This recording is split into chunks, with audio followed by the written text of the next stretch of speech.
So if we go to contacts on the left-hand side, we open up that menu, you're going to see your people, your companies, your groups. It's your groups where we can use that field to create them and have them in their own group.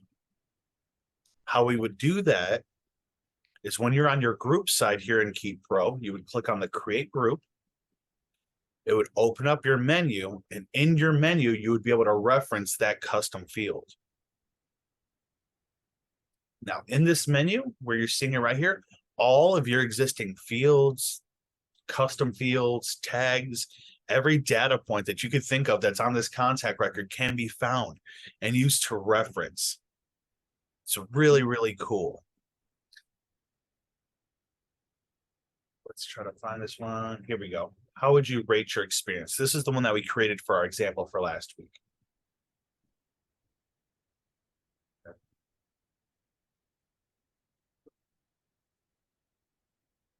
There it goes. Okay.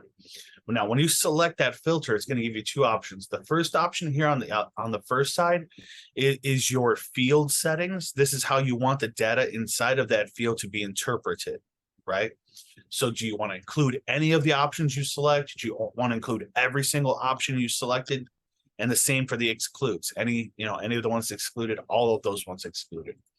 And then on the field, it'll give you your options, the variables for that custom field. In this example, it's a 1 to 5. We made it really simple. 1 is the worst, 2, 3, 4, 5, right? But when you're talking about other custom fields and other data points, you can see where this part can get really, really confusing. This is what we call the field type. Okay. Now, different field types report on information differently.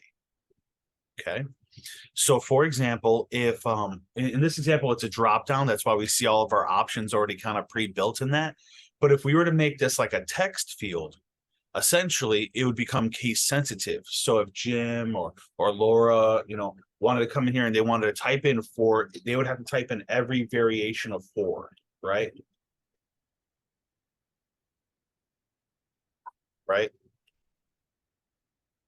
You can see how it gets kind of crazy depending on how the field types are. You want to be very intentional how you create those custom fields and which type they are, so that way they do report to you correctly.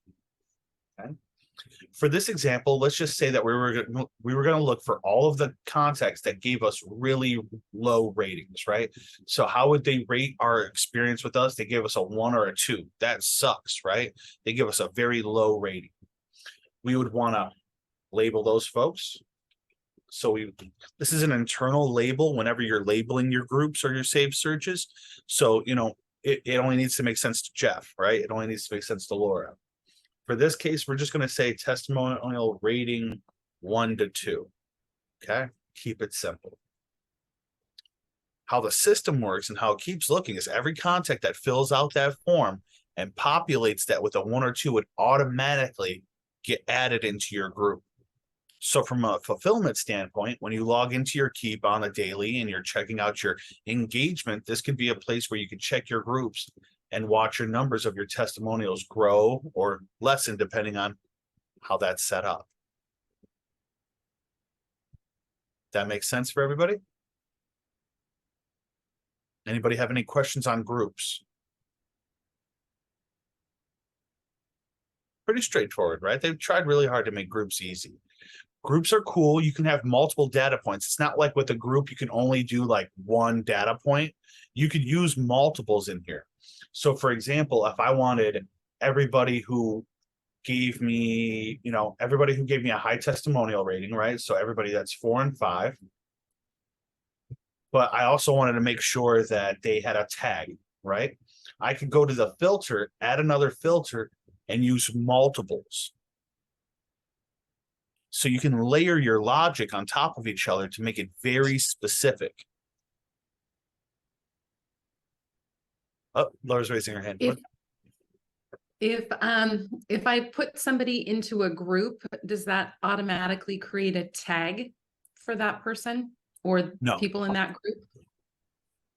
Tags are just buckets. They're like categories for, they're just a holding place. They don't intrinsically trigger any automation going into a group. But at the group level, you can use that group criteria to trigger automation through mass actions. Right? Okay, Makes sense? it does. Any other questions on groups for the pro folks out there? All right, seeing no hands raised up. All right, pro folks, give me 1 second. Let's talk about Max Classic here. All right, thank you for your patience, Max Classic folks. This is my sandbox, my personal app I play around with, so don't pay attention to any of the numbers inside of here, okay?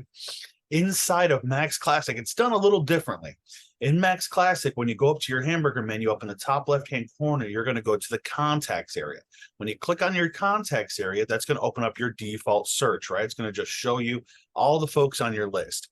That's cool, right? Like, we don't have a problem with that, but the opportunity here is that you would have your saved searches right here. And it's these saved searches that allow you to get to very specific parts of your CRM. And these saved searches act exactly just like the groups in Pro. There's criteria that it's looking for, and it's going to show all of the contacts in that criteria. So what's that criteria, right? Like, what the heck does that mean? Easiest way to do it is to click on the new search button, and that's going to open it up. Every tab you see at the top here has these fields, and all of those tabs and all of those fields can be used as criteria to create a saved group in Max Classic. As you can see here, there's additional options that are available in Max Classic that are not available in Pro. Okay, there's functionality in Max Classic that doesn't exist in Pro. So this is gonna be a lot more intense than the Pro side, where it had that simple little drop down and you can pick those filters. There's a lot of meat here. So kind of let's go with the same example of the testimonial rating, right? So Max Classic user comes here to Keap, and they log in. They want to create a saved search for all the people who submitted that testimonial campaign. They would click on new search. They would go here to the screen, and they would go to their custom fields tab, because that testimonial, that how would you rate your experience, would be saved as a custom field. From there, they would easily just scroll down, find out where that custom field is, and you'll see where it has a drop down, just like the Pro does, right? Where it's going to ask them, hey, does it equal, does it contain, does it include any, does it exclude any? You would supply what you were looking for, and you would search. Keap would then show you all of the contacts that met that criteria for that search. You have the same actions abilities where you can mass action them and put them through automations, export them, delete them. You have a lot of mass abilities here. And you also have the ability of saving it.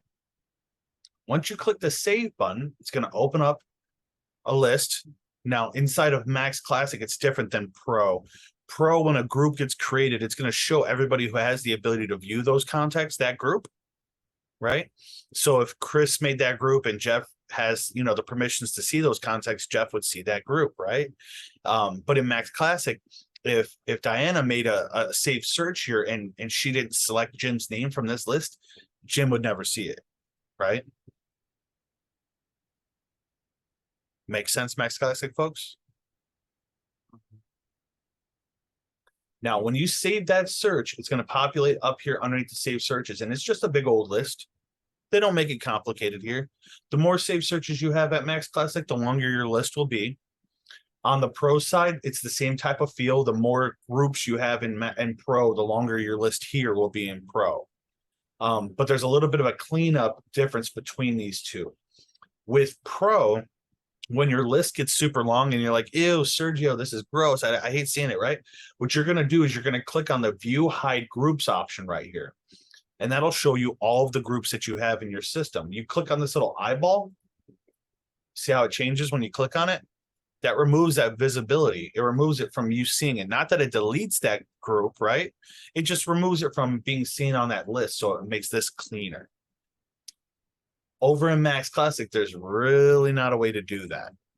Either it's there or it ain't. There's not really a visibility toggle. So you want to make sure that when you are making your save searches, if there is any old, like you can see here in my sandbox, I got stuff from 2014 that I was playing back in the day. I would want to, if this was my business application, I would want to delete that old crap, right? And make sure that it's nice and clean and sexy and modern and moving through here. Any questions? Groups are cool. Save searches are cool.